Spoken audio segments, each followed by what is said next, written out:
우리는 간혹 소설 혹은 만화를 보며 이런 생각을 떠올리곤 합니다. 내가 마법을 쓸 수 있다면 어떨까? 나한테 저런 능력이 있다면. 그러다 보면 그저 상상일 뿐일지라도 가슴이 벅차오르며 괜스레 기대감을 나타내게 되죠. 그러나 안타깝게도 상상은 그저 상상일 뿐 이루어질 수 없다는 게 현실입니다. 현실에선 아무것도 없는 허공에 불을 소환할 수 없을 뿐더러 얼음으로 성을 만들 수도 없습니다. 모든 건 그저 인간들의 상상에서 시작한 허구일 뿐이기 때문입니다. 그런데 만약 그런 세상이 구현된다면 어떨까요? 예를 들어 마치 해리포터의 세계관처럼 마법이 실존하며 마법을 사용할 수 있다면 어떨까요? 이번 영상에선 앞으로 메타버스가 나아갈 방향성과 미래의 메타버스 세상의 모습은 어떠할지 이야기해보고자 합니다. 조앤 롤링의 소설 해리포터와 연결지어서 말이죠. 그럼 시작합니다. 사전적 의미에서 메타버스란 웹상에서 아바타를 이용하여 사회, 경제, 문화적 활동을 하는 따위처럼 가상세계와 현실세계의 경계가 허물어지는 것을 이르는 말이라고 합니다. 이 말을 들었을 때 무언가 연상되지 않습니까? 저의 경우 바로 RPG 게임들이 떠오르더군요. 저희는 게임을 진행할 때 아바타로 접속하며 때론 다른 사람과 현실의 금전을 통하여 거래를 하기도 하고 아바타를 꾸미거나 집을 꾸미고 혹은 노래나 연극 등의 무대 공연이라든지 다양한 활동들을 즐깁니다. 그런 의미에서 현존하는 RPG 게임들은 메타버스라 볼 수 있습니다.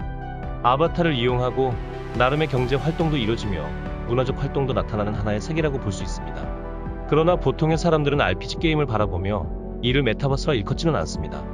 모든 것이 메타버스의 설명과 일치하는데도 이를 메타버스라 하지 않는 이유가 무엇일까요? 이에 대한 대표적인 이유가 바로 목적성입니다. 어찌되었든 RPG 게임은 게임으로서 모든 활동의 목적이 게임의 클리어와 직결되며 그 외의 외적인 활동들은 부수적인 요소에 지나치지 않습니다.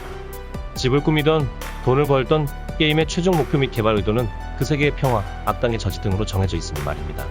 그에 반해 저희가 메타버스라 일컫는 미래의 가상세계는 뚜렷한 목적성이 존재하지 않습니다. 저희가 현실을 살아가는 데 있어 꼭 달성해야 하는 최종 목표가 존재하지 않는 것처럼 말입니다. 또 다른 이유는 세계의 자유도입니다.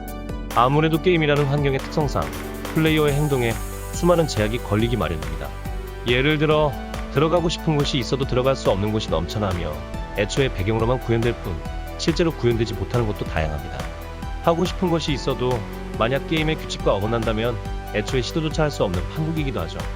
그런 부분에 있어 마인크래프트, 로블록스 등의 자유도 높은 게임들이 메타버스를 설명할 때 자주 연관되는 것은 당연한 일일지도 모릅니다. 즉, 메타버스의 방향성이란 뚜렷한 목적이 정해지지 않고 행동에 있어서 막대한 자유도를 가지고 있는 마치 또 하나의 현실 같은 세계의 구현이라 할 수 있을 겁니다. 개인적으로 해리포터의 세계관은 메타버스와 관련하여 생각해볼 때 상당히 매력적으로 느껴진다 생각합니다.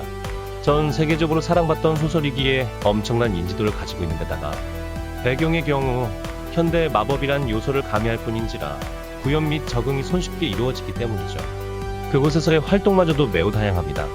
저희는 한 명의 퀴디치 선수가 되어 경기에 임할 수도 있고 호그와트의 학생으로서 여러 종류의 마법을 배우기도 하고 서로의 마법을 통하여 경쟁할 수도 있습니다. 빗자루를 타고 이루어지는 마법 전쟁이라니 상상만으로도 놀랍지 않나요? 물론 이 모든 건 아직은 아득하게 느껴지기만 하는 미래의 이야기입니다. 과연 이러한 가상세계를 마주할 날이 오기야 할지 전혀 짐작도 가지 않는 게 현실이죠. 그러나 이 메타버스가 나아가는 방향성이 우리의 상상을 현실로 만들어줄 동화줄 같은 존재임에는 반박의 여지가 없다고 생각합니다. 이를 결말이 정해진 게임이 아닌 또 하나의 현실로서 즐기게 되는 날이 올지 아니면 그저 허황된 꿈은 아닐지 기대 반, 걱정 반일 뿐이네요. 가능하면 기대가 이루어지길 바라는 바람입니다. 이것으로 이번의 영상을 마치도록 하겠습니다. 시청해주셔서 감사합니다.